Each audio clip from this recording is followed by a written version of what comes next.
चिट्ठियों की अनूठी दुनिया, इस पाठ को पार्ट 1 भाग 1 यहाँ पर समझेंगे। यहाँ हम पाठ का सार 5 पॉइंट में समझेंगे, इसके बाद हम अगले भाग में बाकी बिंदुओं को समझेंगे। तो इस पाठ में सबसे पहले इनके लेखक हैं अरविंद कुमार सिंह।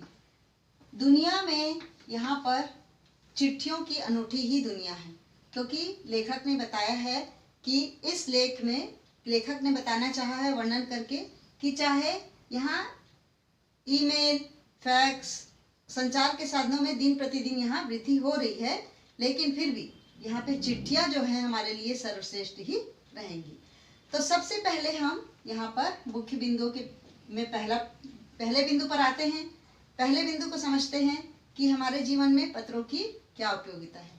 पत्रों की उपयोगिता शुरू से ही रही है और मानव विकास की सभ्यता के लिए यहाँ पत्रों की उपयोगिता सबसे महत्वपूर्ण, उसका महत्वपूर्ण योगदान रहा है पत्र का। पत्र जो है राजनीति के क्षेत्र में, कला के क्षेत्र में, साहित्य के क्षेत्र में इसका बहुत ही महत्वपूर्ण उपयोग रहा है, मतलब योगदान रहा है। उपयोगिता यानी हमको लाभ मिला है, पत्र से ही हमें लाभ मिला है, क्योंकि हमारे महापुरुष जो हैं पत्र लिख लिख कर रखते थे, उनकी फाइलें हैं। और फिर आप देखेंगे कहीं भी जाके बड़े बड़े शहरों में, तो वहाँ आपको दिखेगा कि उनके पत्रों को लाइब्रेरी में टांग के रखा गया, फ्रेम लगा के रखा गया है, तो उनकी बहुत उपयोगिता है। तो उन पत्रों को पढ़ के भी हमें बहुत ही प्रेरणा मिलती है। तो इस तरीके से पत्रों की उपयोगिता बहुत ज़्यादा है, क्योंकि ये जो मनुष्य के विकास के लिए, मनुष्य के मानसिक और शारीरिक मानसिक विकास के लिए, यहाँ पर मनुष्य के विकास के लिए प्रेरक और संदेश दोनों का कार्य करते हैं। प्रेरणा भी देते हैं और संदेश भी देते हैं। तो इस तरीके से पत्रों का जो लाभ उनमें मिलता है, तो पत्र को सहेज कर रखना चाहिए, क्योंकि उसकी बहुत ही उपयोगिता है। दूसरा बिंदु है पत्रों के विभिन्न नाम। यहाँ पर पत्रों के अलग अलग नाम हैं। जैसे उर्दू में पत्र को खत कहते हैं, संस्कृत में पत्र को पत्र ही कहते हैं, और कन्नड़ में पत्र को कागज कहते हैं, कागज। तमिल में कडित कहा जाता है, तमिल में पत्र को कडित कहा जाता है। तेलुगु में 3 नाम है इसके। इन तीनों नामों से बोला जाता है पत्र का नाम कि उत्तरम, जाबू और लेख। ये 3 नाम यहाँ तेलुगु में कहा जाता है। तो दुनिया भर यहाँ पत्रों के विभिन्न नाम इस तरीके से हैं, और अंग्रेजी में पत्र को लेटर कहा जाता है। तो इस तरीके से यहाँ पर पत्रों के अलग अलग नाम हैं। तीसरा पॉइंट है, तीसरा मुख्य बिंदु है दुनिया भर में पत्रों का महत्व। तो इसे इस पॉइंट से ही समझ में आ रहा है कि दुनिया भर में पत्रों का महत्व कैसे है, कि आज भी दुनिया में करोड़ों पत्र एक स्थान से दूसरे स्थान पर पहुंचती है, जाती है। एक स्थान से दूसरे स्थान पत्रों को पहुंचाया जाता है। तो इस तरीके से दुनिया भर में पत्रों का बहुत महत्व है। चाहे आज दुनिया भर के संचार के साधनों में वृद्धि हुई है, और दिन प्रतिदिन संचार के साधन में वृद्धि होती जा रही है, लेकिन पत्र जो है इसका अलग ही महत्व है कि पत्रों के द्वारा भी यहाँ पे स्थान मिलता है। पत्रों के द्वारा सबको जानकारी मिलती है, पत्रों का एक अलग ही स्थान है। तो यहाँ पर भारत में आज भी 4.5 करोड़ पत्र डाक में डलती है, मतलब 4.5 करोड़ पत्र जो हैं यहाँ पर, क्योंकि कई इलाके ऐसे हैं जहाँ पर हम वहाँ नेटवर्क नहीं है, मोबाइल में बात नहीं कर सकते हैं, और भी बहुत सारे प्रॉब्लम है। तो हमें पत्रों के द्वारा ही, यहाँ पत्रों को ही माध्यम बना के बात करना पड़ता है। इसलिए पत्र जो है उनका अलग ही दुनिया भर में बहुत महत्व है। पत्र हमारे लिए बहुत ही महत्व है। तो इस तरीके से पत्र।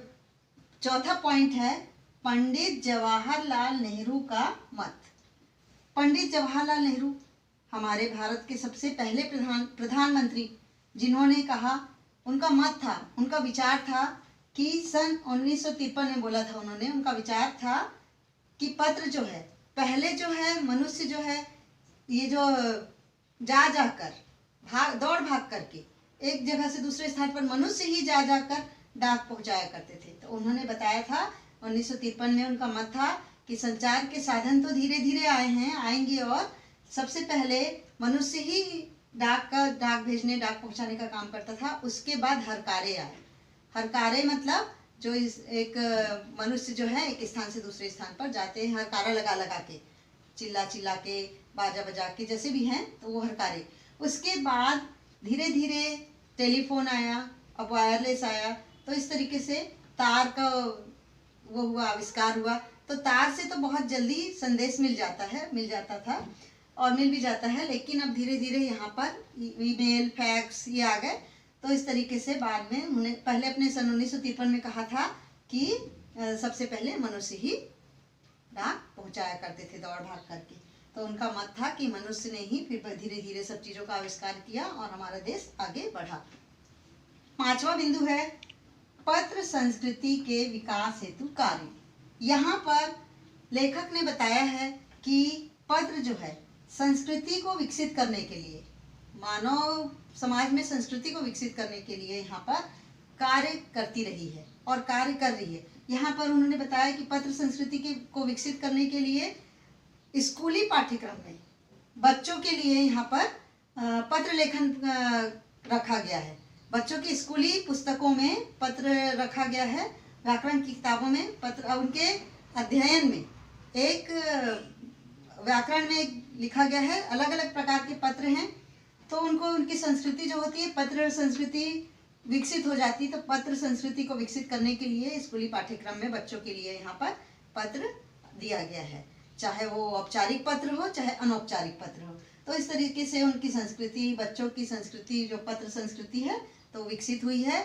और डाक संघ विभाग ने 16 से कम वर्ष की आयु के लिए बच्चों के लिए तो पत्र लेखन प्रतियोगिता भी रखा उनके द्वारा रखा जाता है कि बच्चे जो हैं आगे अपने इस संस्कृति को बनाए रखने के लिए, विकसित रखने के लिए यहाँ पर ये प्रतियोगिता होती रहे और वो करवाते रहे। डाक संघ विभाग जो है पत्र लेखन का प्रतियोगिता करवाते हैं 16 वर्ष से कम आयु के बच्चों के लिए।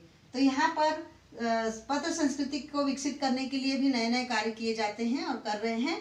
तो बच्चे जो हैं उनको ताकि ईमेल, टेलीफोन, फैक्स ये जो है उनकी जानकारी के साथ साथ पत्रों की भी जानकारी रहे, पत्रों के बारे में भी वो जाने समझे और पत्र को अपना बनाए रखें हिस्सा, ताकि पत्र के व्यवहार से वो एक दूसरे से बातचीत करते रहें। पत्र को हम भूल नहीं सकते, इसलिए पत्र की संस्कृति को विकसित करने के लिए भी कार्य किया गया है और बच्चों के लिए रखा गया है पाठ्यक्रम पुस्तकों में। तो इस तरीके से ये पहला पैराग्राफ है। इसके बाद में हम दूसरा भाग आपको कल समझाएंगे।